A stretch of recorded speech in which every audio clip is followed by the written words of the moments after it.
오늘 이제 야고보서의 이제 결론 부분이거든요. 이제 결론이다 보니까 앞에 있는 내용을 잠깐 정리를 해야 됩니다. 야고보의 편지를 받는 이제 수신자들이죠. 이들이 어떤 자들이었는가를 간단하게 우리가 좀 파악을 해야 돼요. 물론 다 들었던 내용이지만서도 일단 야고보서 1장 1절을 가 보시면요. 지금 그들을 향해서 한 말씀이죠. 하나님과 주 예수 그리스도의 종 야고보는 그 다음에 그들이 지금 어떤 상태에 있다고 이야기해요? 흩어져 있다는 거죠. 이렇게 제가 물으면 이제 알고 있지만 대답해 주는 거예요.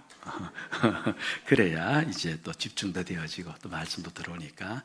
그럼 흩어져 있다는 말은 말할 필요 없이 자기의 고향을 떠났다는 말이거든요. 왜 고향을 떠났느냐 하면은 이들이 원래 예루살렘과 이스라엘 내에 살고 있었어요. 그런데 주후 45년경쯤 이제 이 야고보서가 기록이 되었는데, 그때 우리가 성경을 통해서 혹시 인물이 생각납니까? 사울이 믿는 자를 박해한 사건이 있었어요.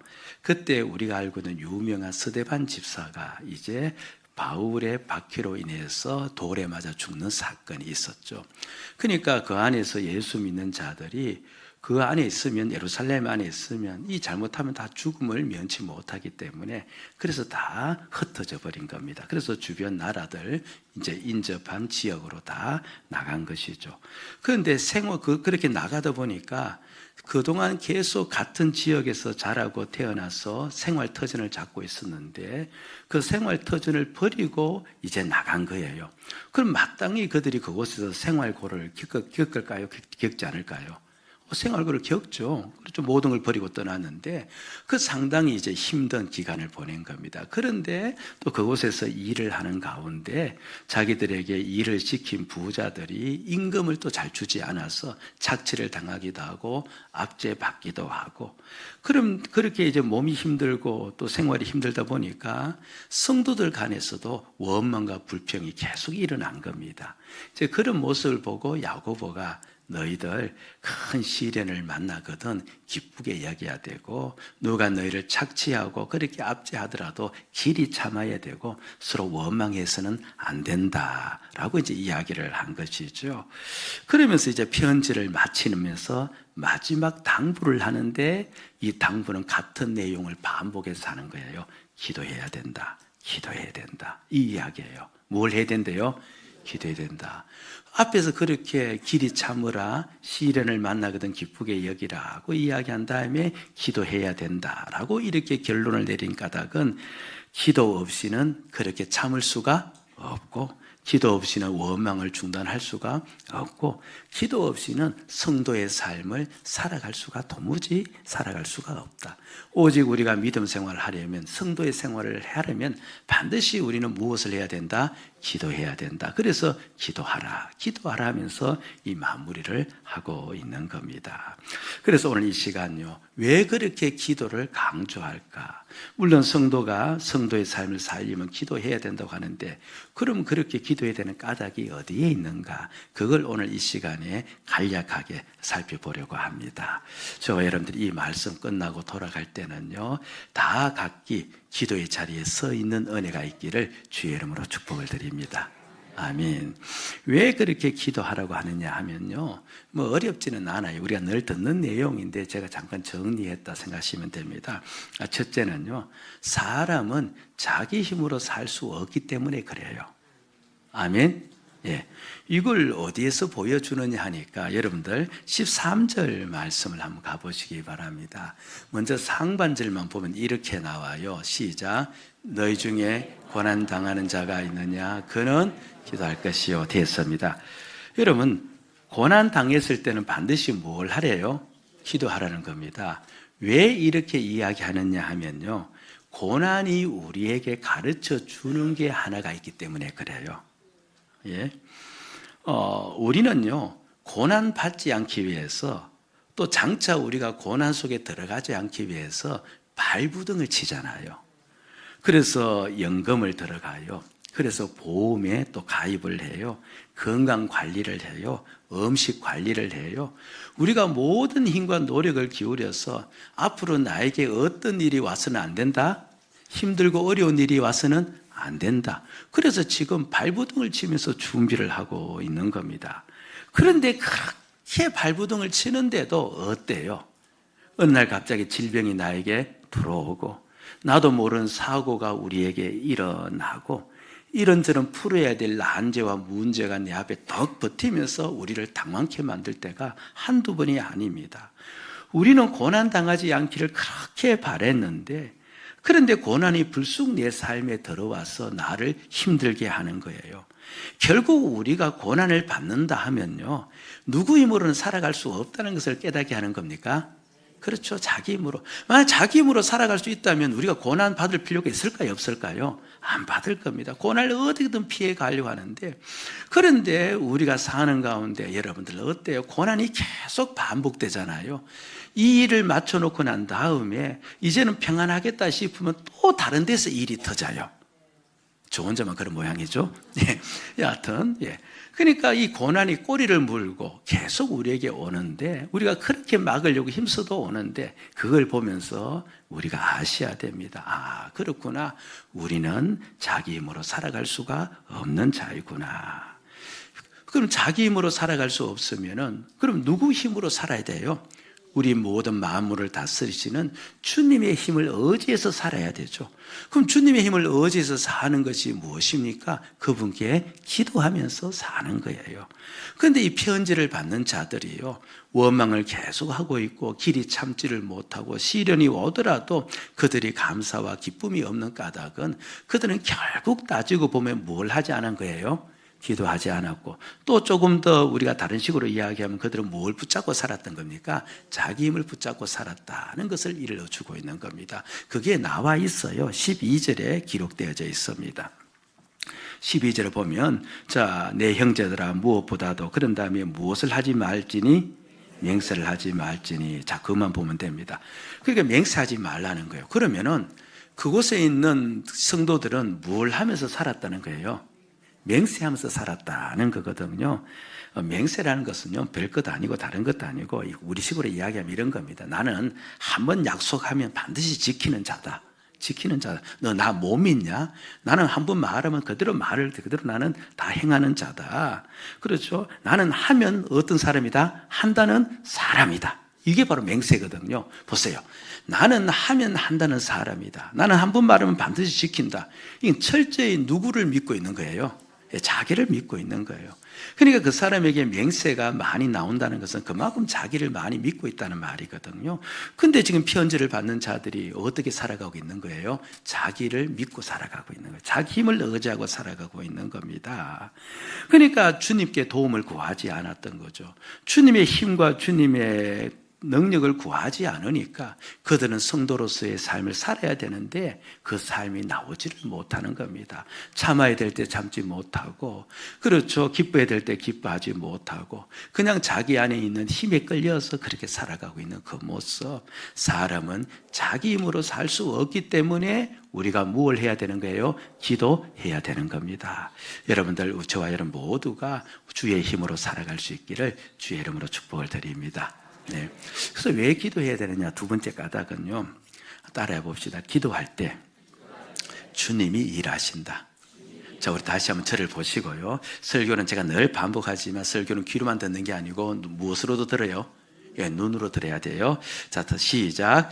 기도할 때 주님이 일하신다. 사실 이건요, 어마어마한 거예요. 이 말씀이 우리 속에 들어오면요, 우리 삶에 얼마나 큰 비전이 생기는지 모릅니다. 주님이 일하신대요. 그 15절에서 가르쳐 주고 있는 겁니다. 자, 15절로 가서 우리 노란색으로 칠해진 부분만 시작. 믿음의 기도는 병든 자를 구원하리니 주께서 그를 이끄시라. 자막을 보시면서 들어보세요. 믿음으로 하는 기도는 병든 자를 치료하는데, 그 다음에 주님께서 그를 어떻게 하신다? 일으키신다. 결국 우리가 기도하면 누가 일하신다는 거예요? 주님이 일하신다. 그렇게 이야기를 합니다. 우리가 지난번 시간에 들었죠. 간질병 들린 아들을 아버지가 예수님께 데리고 왔어요. 그래서 예수님께서 그 아들을 고치죠. 귀신이 들려서 간질병 들렸는데 고치죠. 고치고 난 다음에 옆에 있는 제자들이요, 자기들도 그 아이를 고치려고 애를 썼는데 자신들은 못 고쳤던 거예요. 근데 주님은 그 아이를 고친 겁니다. 그래서 주님께 물어보잖아요. 주님, 이게 어찌된 일입니까? 왜 우리는 못 고치고 주님은 고칩니까? 라고 이야기했을 때 주님이 그때 하신 말씀, 우리가 너무나 잘 알고 있는 말씀인데, 기도 외에는 이런 종류가 나갈 수가 없느니라. 그러니까 이런 종류, 간질병 들려서 고생하는 그 아이, 이것은 사람의 힘으로 할 수 없고 오직 누가 일해야만 된다? 주님이 일해야 되는데, 그런데 거기서 말씀하고자 하는 바는 기도하면은 누가 일하신다?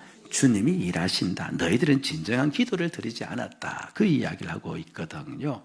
그런데 우리가 한 가지 좀 주목하시고 우리가 이해하시고 있어야 될 것은 15절 다시 한번 보시면요, 이건 우리가 가끔 이제 오해하고 있는 내용이에요. 주님께서 일을 하시는데 어떤 기도를 해야 되는 거예요? 믿음의 기도를 해야 된다라고 하니까 성도들 중에서는 어떻게 생각하냐니까 이 믿음의 기도를 이렇게 해석한 거예요. 주님께서 반드시 기도의 결과를 일으켜 주신다. 우리가 이렇게 믿고 기도하면 반드시 주님께서 그대로 이루어 주신다. 그래서 그대로 이루어 줄 줄로 우리가 믿고 기도해야 된다. 이게 믿음의 기도다. 그렇게 이야기를 하는데 그게 믿음의 기도가 아니고요. 그러니까 반드시 그대로 이루어 준다는 것을 믿는다는 의미에서 믿음이 아니고, 즉 믿음의 기도는 예수님이 만물의 주관자이시고 예수님이 모든 만물을 다스리시는 분이시니까, 그러니까 그분은 역사를 하신다. 이걸 믿는 것을 보고 믿음의 기도라고 이야기해요. 여러분 기도하실 때요, 꼭 그 생각을 한번 해보세요. 상황이 아무리 힘들고 어렵더라도요, 지금 내가 기도하는 믿음의 그렇죠, 대상은 예수 그리스도신데 그분이 어떤 분이세요? 모든 만물의 시간과 환경과 역사를 움직이시는 분이세요. 그럼 그분을 믿고 우리가 기도하는 것이 무슨 기도래요? 믿음의 기도다. 그 이야기를 하고 있는 겁니다. 여러분, 우리 주님이요, 모든 걸 다스리세요. 우리 성격도 다스리세요. 주님 안에서 성격도 바뀌어져요. 주님이 우리의 기질도 다스려요. 참지 못한 나를 참게 하세요. 기뻐하지 못하는 나를 기뻐하게 만드세요. 그리고 우리 모든 전 영역을 주님은 다스리세요. 그걸 믿고 우리가 뭘 해야 돼요? 기도해야 된다는 겁니다. 14절을 봅니다. 14절. 이제 너희가 병들었을 때 장로들을 청하라, 그렇게 이야기했는데, 그래서 장로들이 와서 너희들에게 이렇게 기도하면 된다라고 이야기하죠. 노란색으로 칠해진 부분 시작.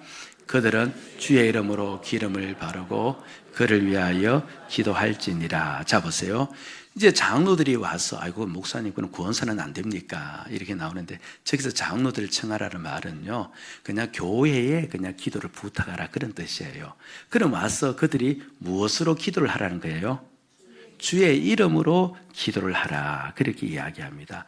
주의 이름으로 한다는 말은 결국 기도를 할 때 누가 역사한다는 거예요? 주님이 역사한다는 거예요. 나는 기도하지만 일하시는 분 누구시다? 주님이 일하신다. 근데 주님은 만물의 주인이시니까 능히 이 문제 속에서도 역사할 줄로 믿습니다. 그렇게 기도하라, 그렇게 이야기를 하는 겁니다. 결국 우리가 기도하면 주님이 일을 하세요. 자, 그런데 저 본문을 좀 보면서요, 요거는 이제 내용과는 조금 상관이 없지만 우리가 하도 오해를 하고 있어서 제가 설명을 좀 해드리고 넘어가야 될 것 같아요. 저기서 이제 병든 자가 있느냐, 장로들을 청해서 기도하라, 그러면 주님께서 그를 일으키신다, 이렇게 나오는데, 저기서 병든 자는요, 질병에 걸린 자를 가리킬 수도 있어요. 그런데 문맥을 통해서 보고 성경 이제 주석학자들이 이야기할 때요, 저기서 병들었다, 저 말은 질병을 가리키는 것보다 다른 쪽을 가리키는 말입니다. 이제 우리는 저 단어가, 병들었다는 단어가 쓰여졌으니까, 한글로 기록되었으니까 그냥 질병이라 생각하는데, 근데 저 성경 원문은 한글이 아니잖아요. 이제 헬라어라는 그쪽 나라의 언어인데, 저쪽 언어에서 그래서 이제 아까 읽었던 14절에 병들었다 이 말은요, 이 아스테네라는 단어인데 이것은 연약하다라는 뜻을 가졌대요. 적어 놓으세요. 그러니까 너희가 병든 자가 있느냐 이렇게 했을 때 연약한 자라는 뜻인데 믿음이 연약한 자를 가리키는 겁니다. 믿음이 연약한 자는 뭐냐니까 예수님의 주이심을 붙잡고 그렇게 늘 굳건히 살아가야 되는데, 그렇죠, 그렇게 살지를 못하는 자, 예를 들면 지난 시간에 우리가 들었던 것처럼 그래 주님께서 나로 하여금 길이 참으라고 이야기했고 길이 참으시면 주님께서 좋은 결말을 맺게 주시다니까 내가 참아야 되겠다 하면서 그렇게 참아야 되는데, 그 주님을 굳게 붙잡고 말씀 붙잡고 참아야 되는데 그냥 참지를 잘 못하는 겁니다. 그냥 자기 성질대로 뭡니까 화를 다 내고, 그렇죠, 그다음 원망하지 말라고 했는데 주님께서 말씀했음에도 불구하고 자꾸 원망을 하는 거예요. 한마디로 믿음이 무엇한 거예요? 연약한 거예요. 믿음이 연약한 겁니다. 그리고 그 다음에 15절에 가면 또 병들었다는 말이 나오는데요, 요건 또 다른 단어를 썼어요. 그 단어의 의미는 지쳤다라는 의미예요. 그러니까 앞에 있는 병들은 연약한이고, 저를 좀 봐주세요. 뒤에 있는 병들은 지쳤다는 뜻인데, 그렇죠? 그러니까 지쳤다는 말은 몸과 마음이 전부 다 이제 피곤해서 지쳐 있는 상태입니다. 한마디로 믿음의 용기를 잃어버린 상태예요. 우리가 어디든 예수 붙잡고 살아야 되는데 삶이 너무 고단하고 힘들면 예수 붙잡고 살아갈 만한 용기가 잘 없어요. 그냥 푹 주저앉아 있는 그런 상태를 가리킵니다. 그래서 좀 총괄적으로 이야기하면 조금 이제 나쁜 이야기죠. 믿음에 있어서 병이 들어가고 있는 상태예요. 그런 상태. 바로 그런 자를 가리킨다라고 일러주고 있는 겁니다. 근데 그런 자를 가리키는데 그런 자에 가서 기도하라는 겁니다. 기도할 때 또 한 가지 우리가 오해하지 말아야 될 것은요, 다시 한번, 그렇죠, 성경 14절을 보면요, 이건 이제 우리가 오해하기 때문에 설명한다고 했죠. 그런 자를 기도할 때 그에게 무엇을 바르래요?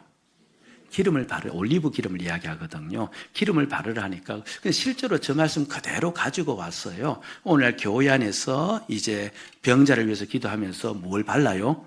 기름을 발라서 기도하는 데가 정말 있기는 있어요. 있는데 저기서 이제 기름을 바르라는 그 말은 다른 말이 아니고요. 이제 기름이 이제 그 향이 있잖아요. 향이 있어서 냄새가 참 좋거든요. 이제 우리식으로 이야기하면 이렇습니다.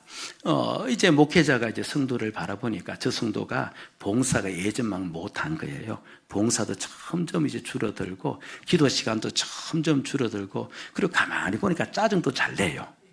짜증 잘 내요. 그리고 가만히 보니까 또 불쑥불쑥 또 화도 막 내는 거예요. 그전에 집에서 혼자만 냈는데 이제 밖에 나와서도 막 내요. 그게 이제 모습이 보일까요? 안 보일까요? 보여요. 보입니다. 그래서 이제 아이고 안 되겠다. 어디가 뭘 해야 되겠다. 신방 가야 되겠다 생각을 하는 거죠. 지금 그 성도는 뭡니까? 믿음에서 지금 연약해져 가고 있고, 그리고 무언가 믿음에서 지쳐가고 있는 상태잖아요. 그래서 신방해서 다시 한번 권면하고 이렇게 세워야 되겠다라고 생각하라고 이제 신방 가기로 이제 작정하고, 근데 그냥 가면 또 안 되잖아요. 그래 가만히 생각해 보니까 그 집사님께서 유난히 이제 빵순이라서 빵을 좋아하세요. 그래서 이제 파리바게트 들러서 이제 빵을 좀 사들고 간 거예요. 그 집사님 좋아하는 빵을 사들고 간 겁니다. 그럼 그 집사님이 이제 신방을 봤는데, 이거 목사님 손에 자기가 좋아하는 빵이 들려 있어요. 물론 빵 하나 때문은 아닐지라도, 그 자기가 좋아하는 빵이 있으면 마음이 좀 어때요? 조금 열리잖아요. 열리고 조금 기도할 때 기도가 잘 들어갈 수가 있겠죠. 바로 그것 때문에 그런 거예요. 여기서 기름을 발라라 이 말은 그 향유가 나서 그렇죠. 기름이 좋은 그 냄새가 나서 마음이 좀 열리고 마음에서 주의 말씀을 좀 받아질 수 있도록 그렇게 해서 너가 그에게 뭘 하는 거예요? 기도를 하라. 그런 뜻이거든요. 너무 연약하고 지쳐 있는데 그냥 기도만 하면 이 사람의 마음문이 닫힐까 싶어서 그렇지, 저 기름 자체에 능력이 있는 것은 아니다는 겁니다. 그런데 실제로 그런 교회가 없잖아. 있기는 있어요. 근데 그건 아니다는 것을 제가 일단 설명을 드리는 겁니다. 다만 중요한 것은 그렇게 교회가 기도하니까, 장들이 가서 기도하니까 누가 일으키시더라? 주님이 일으키시더라. 그러니까 기도하면 누가 일하신다? 주님이 일하신다. 여러분, 그걸 가만히 한번 묵상해 보세요. 얼마나 힘이 되는지 몰라요. 내 환경이 지금 나를 누르고 있어도요, 나는 이 환경을 못 깨쳐요. 그런데 가만히 생각하니까 누가 일하시면 돼요? 주님이 일하시면 돼요. 나는 내 성경 못 바꿔요. 근데 누가 일하시면 돼요? 주님이 일하시면 돼요. 그것을 우리가 마음속에 받아들이게 되면요, 기도가 나와요. 여러분, 기도하면요, 주님이 일하세요. 아멘. 그래서 왜 기도해야 되느냐? 두 번째 까닭이 그것이고요.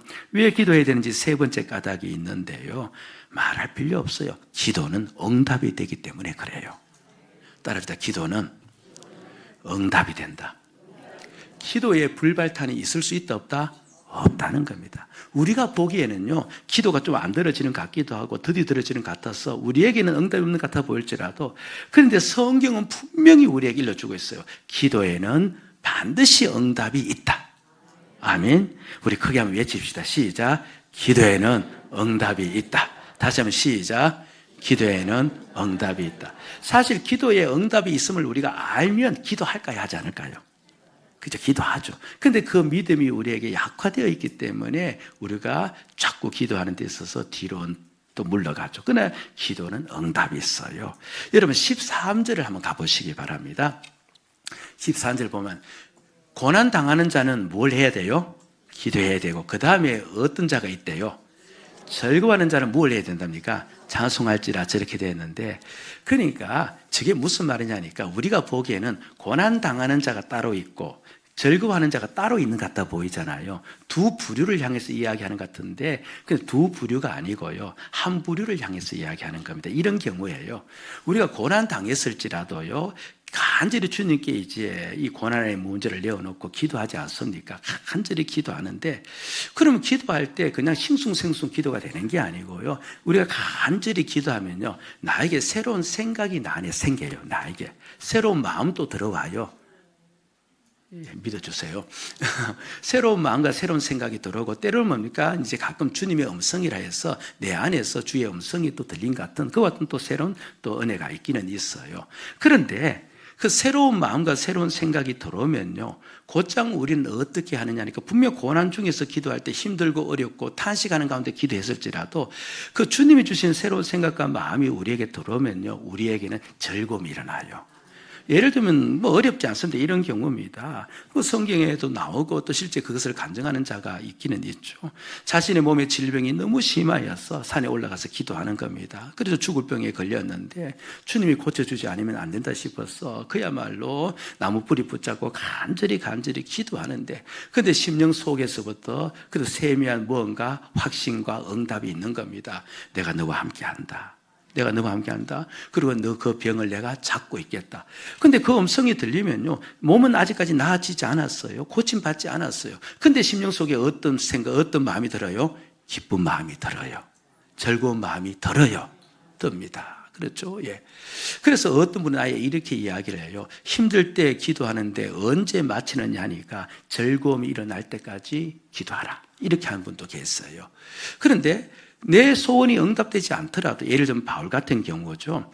바울이 이제 육체의 가시가 있었대요. 한마디로 육신의 그 아픔 때문에 늘 고통을 느끼고 있었는데, 그래서 이 육체의 가시 때문에 자기가 사역에 너무 힘이 드니까, 그래서 주님께 나가 기도하지 않습니까? 제발 고쳐달라고. 이제 사실 암과 질병을 이야기한다라고 대부분 이야기하는데, 암과의 이 질환, 암과 질환 때문에 너무 이제 사역에 방해가 되니까 제발 좀 암과 질환을 고쳐달라고 그렇게 간절히 계속 구했는데, 그런데 어느 날 하루 주님께서 그에게 음성으로 마음속에서 말씀을 해주시는 겁니다. 이런 말씀을 주시는 거예요.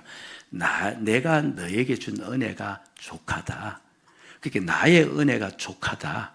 이게 무슨 말이냐니까, 너가 고침받지 않아도 나는 이미 너에게 뭘 주었다? 은혜를 주었고 그 은혜면 너에게 충분하다. 이런 이야기를 한 거예요.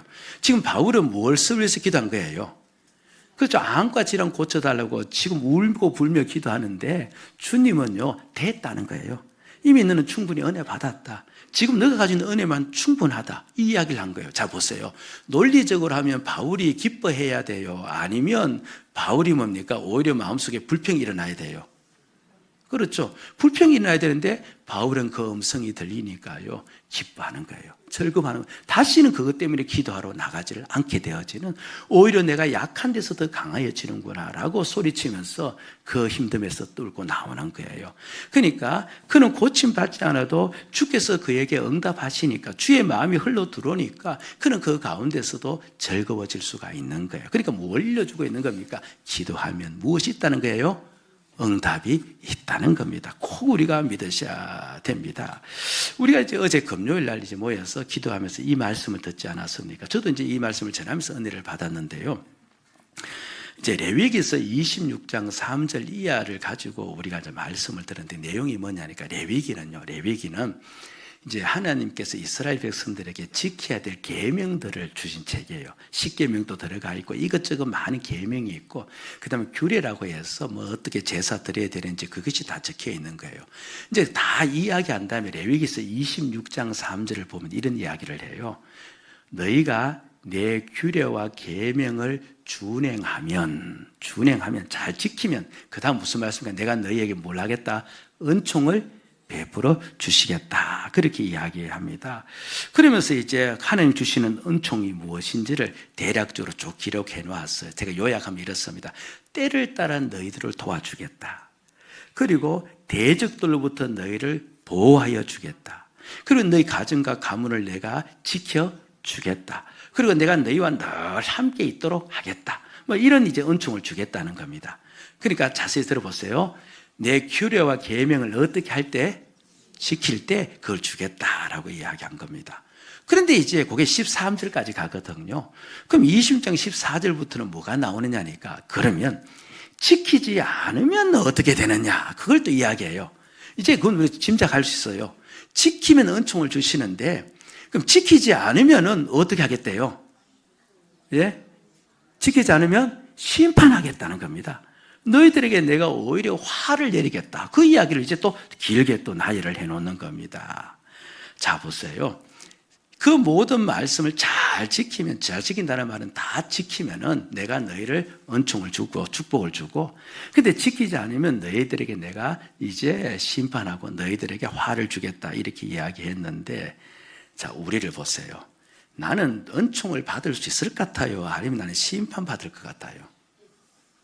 근데 성경에는요, 비율이 없어요. 지킨다는 말은 다 지켜야 된다는 말이고, 그 중에 몇 가지 안 지키면 그 사람 지킨 자에 들어가는 게 아니고 어디에 들어가는 거예요? 안 지킨 자에 들어가는 거예요. 그런데 레위기 때는 구약의 말씀인데, 지금 우리는요, 신약에 주님이 주신 말씀도 다 듣고 있잖아요. 지난주에 우리가 절대로 우리는 불평할 자격이 있다 없다? 없다고 했어요. 그런데 우리가 밥을 먹다가 갑자기 반찬이 안 나오면 우리 입에도 나도 모르게 무엇이 나와요? 불평이 나와요. 그런데 보세요. 지난주까지는 다 지켰다고 우리가 칩시다. 다 지켰어요. 그러면 앞으로 내 평생을 살면서 화내지 않고, 원망하지 않고, 불평하지 않고, 그리고 비방하지 않고 내가 살아갈 것 같아요? 아니면 못 살 것 같아요? 어떻게 그렇게 자신 있게 이야기하세요? 맞습니다. 자신이 없습니다. 우리는 우리를 자신을 알아요. 압니다. 못 살 것 같아요. 그럼 우리는 하나님의 규례와 계명을 다 지킨단 말이에요? 못 지킨단 말이에요? 그거 하나만 봐도 못 지킨단 말이에요. 그럼 우리는 하나님의 은총을 받을 수 있다 없다? 없다는 말이 되어지거든요. 그리고 얼마나 우리에게 힘이, 그렇죠? 우리를, 그렇죠? 이게 두렵게 하는 말씀인지 모릅니다. 그런데 보세요. 우리는요, 예수님을 나의 주로 받아들였어요. 그래서 우리가 믿고 있는 바는, 내가 예수님을 믿을 때, 예수 나의 주로 받아들일 때 나는 어떻게 되었대요? 주님과 함께 죽었고 예수님은 내 안에 계세요. 그러면 예수님은 모든 계명과 율법을 어떻게 했어요? 다 지켰어요. 그럼 내 안에 예수님만 계시니까, 하나님은 나를 볼 때, 예수님만 계시니까 나를 볼 때 율법을 다 지킨 자로 봅니까? 지키지 않는 자로 봐요? 계명을 다 지킨 자로 보는 거예요. 내가 예수를 내 주로 모신 이후로부터, 그러면 나는 무엇을 받을 수 있는 자가 된 거예요? 하나님의 은총을 받을 수 있는 자가 된 거예요. 사람들이 옆에서요, 야, 니 그렇게 살아서 무슨 은총 받냐? 그렇게 이야기할지는 모르지만 하나님은 우리에게 이야기하기를 아니다. 네 안에는 예수만 계시고 예수께서 모든 계명을 다 지켰기 때문에 나는 네가 계명을 지킨 걸로 칠게. 그러니까 너는 하나님의 은총을 받을 수 있는 자다. 확인해 주는 겁니다. 그러니까 예수 믿으면요, 뭘 안 받아요? 심판받지 않아요. 물론 우리가 하나님께서 우리를 바른 길로 인도하기 위해서 징계도 내리고 때는 우리에게 힘든 과정을 주지만서도 심판은 아니에요. 우리에게는 심판이 없어요. 우리는 하나님의 은총을 받을 수 있는 자요. 그래서 이제 그 유명한 말씀을 하는 겁니다. 그럼 우리가 이제 어디로 나가면 됩니까? 하나님께 나아가서 구하면 되는 거예요. 그게 그 유명한 히브리서 4장 16절 9절이에요. 크게 읽읍시다. 시작. 그러므로 우리는 긍휼하심을 받고 때를 따라 돕는 은혜를 얻기 위하여 은혜의 보좌 앞에 담대히 나아갈. 즉 마지막 말미에 우리가 하나님께 나아갈 때 어떻게 나아가야 된대요? 담대히 나아가라고 말씀을 해놓은 까닭이 어디에 있느냐니까, 내가 내 모습을 보면 하나님께 은혜를 구할 만한 자격이 없어요. 그렇죠. 오히려 늘 매를 맞고 심판받아야 될 것이 마땅한데, 그런데 나에게는 예수만 계시니까 나는 무엇을 가질 수 있어요? 담대함을 가질 수 있는 거예요. 그래서 담대하게 구하라는 거예요. 그럼 하나님께서 어떻게 하시겠다? 반드시 주시겠다는 겁니다. 왜 그렇습니까? 우리는 하나님의 은총을 받는 세계 속에 들어와 있기 때문에 그런 거예요. 아멘. 예. 우리는 익숙하지 않지만 제롬 스미스라는 분이 계시는데요. 신학자죠. 이분이 이제 신구약 성경 안에 있는 기도 목록을 전부 다 정리를 했습니다. 창세기부터 시작해서 요한계시록에 이르기까지 그 안에 등장하는 위대한 하나님의 종들이 기도하는 내용을 전부 다 목록을 만들어서 이제 그렇게 이제 정리를 했어요. 그러니까 목록을 만들다 보니까 그 성경 안에 있는 인물들이 기도한 내용이 대략 328개가 되더랍니다. 되는데 그 안에 그 기도 내용을 보니까 어떤 기도는 자기를 죽여달라는 기도가 있고, 어떤 기도는 하나님을 실제로 보기를 원하는 기도가 있고, 각양각색의 기도가 다 있는데, 그 기도를 다 정리한 다음에 그 기도의 결말을 보니까 모든 기도 중에서 응답하지 않는 기도는 하나도 없었다는 것을 이분이 발견한 거예요. 발견한 겁니다. 그러니까 무엇이든지 구하면 들어주겠다는 그 기도가 성경에 있는 모든 기도자들의 기도를 통하여서 이분이 발견했다. 그렇게 이야기를 합니다. 여러분, 기도는 응답돼요. 응답됩니다. 네, 우리가요, 하나님을 진정 우리의 하나님으로 인정하면, 하나님이 친히 우리의 아버지가 되시고 만물을 주관하시는 주이심을 우리가 진정 인정한다면 우리는 뭘 해야 돼요? 기도해야 돼요. 한 가지 이야기만 하고 정리하십시다. 그 유명한 존 뉴턴이라는 목사님이 계세요. 나 같은 죄인 살리신 그 가사를 지으신 분이에요. 이 목사님인데, 이 목사님 원래는 이제 노예를 이제 뭡니까? 파는 노예 상선의 이제 선장이었는데 회개하고 이제 목사가 된 거예요. 이분이 이제 늘 기도할 때마다 예를 드는 사람이 한 명 있었대요. 그래 그쪽 성도는요, 이 존 뉴턴 목사님이 기도라는 이야기가 나오면 이 존 뉴턴 목사님이 예로 드는 그 예를 늘 들었다는 거예요.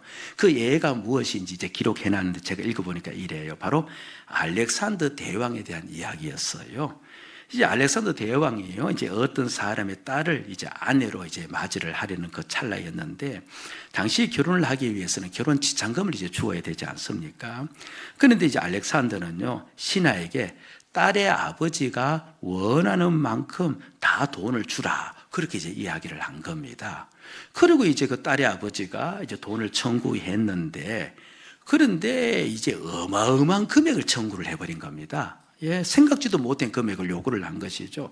그래서 신하가 이제 왕에게 이야기를 한 겁니다. 폐하, 그 많은 돈을 다 주었다가는 큰일이 납니다.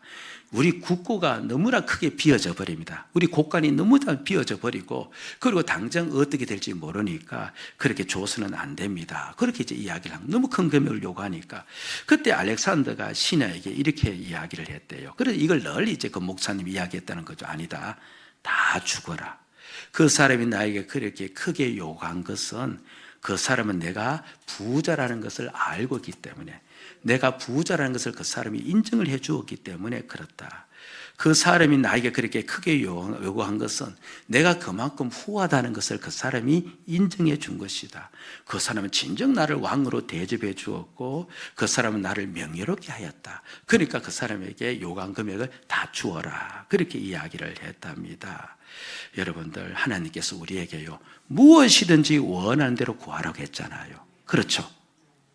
그러면 이건 무엇을 이야기합니까? 우리가 하나님께 무엇이든지 구할 때 우리 누구를 영광스럽게 하는 거예요? 하나님을 영광스럽게 하는 겁니다. 그래서 필립스 브룩스라는 사람은요, 목사님이신데 이런 말을 했어요. 가장 큰 기도를 하십시오. 우리가 아무리 큰 기도를 하더라도 하나님께서는 너무 큰 것을 구하네라고 생각하지 않습니다. 목발을 달라고 기도하지 말고 날개를 달라고 기도하십시오. 간신히 걸어가게 해달라고 기도하지 말고 날아갈 정도의 능력을 달라고 기도하십시오. 너희들이 기도할 때, 그렇죠, 무엇이든지 원하는 대로 구하는 그 약속의 말씀 붙잡고 하나님을 영화롭게 하기 위해서라도 너희들이 그렇게 기도해야 된다는 것을 일러주고 있는 겁니다. 여러분들이요, 문제를 보고 기도하지 마시고 모든 만물의 주인 되신 주님을 보고 기도하실 수 있는 그런 은혜가 있기를 주의 이름으로 축복을 드립니다. 산부인과 의사 한 분이요, 아주 재미있는 이야기를 한 거예요. 이제 자연분만을 하지 못해서 이제 그 수술을 해야 하는 산모가 있어서 이제 수술하기 위해서 마취를 시켜야 되잖아요. 그래서 마취를 시키는 그 찰나였습니다.